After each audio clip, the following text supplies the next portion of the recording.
મારું નામ મુકુંદ પરમાર, હું મૃતક ચંદનભાઈનો ભાઈ છું।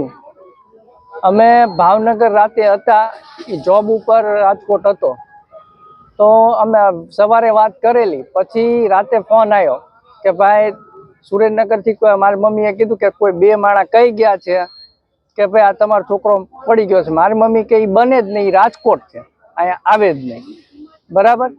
પછી તોય અમે ઘડિયા પછી મારા ભાઈના જ ફોનમાં કરીને જાણ્યું તો બધાએ અલગ અલગ માણસોએ ઉપાડીને કીધું કે હા ભાઈ આ અહીંયા પડ્યો છે, આ વ્યક્તિનો ફોન છે, એવી રીતે છે। પછી અમે અહીંયા આવીને અમને જાણવામાં મળ્યું છે ઉપર કંઈક 4-5 ગ્લાસ 4-5 માણસો હારે બેઠા હતા, એવી રીતે કાંઈ હતું અને ભેગા થયા હતા। પછી આ કઈ રીતે પડ્યો એ કાંઈ નથી ખબર, પણ આ રીતનો બનાવ બનેલ છે। જે એની સાથે હતા એની ધરપકડ કરાવવામાં આવે, કાયદેસરની પૂછપરછ કે જે કાંઈ હોય બધું સામે લાવવામાં આવે।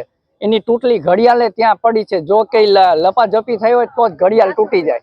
4 ગ્લાસ ને એવું બધું એવી આશંકા છે કે ઉપર મારામારી થયા પછી ફેંકી દીધા હોય। હા, અમને એવી આશંકા છે। એની તૂટલી ઘડિયાળ પડી છે ને હાથ ઉપર નિશાન છે, જે ફોટામાં અમે જોયા।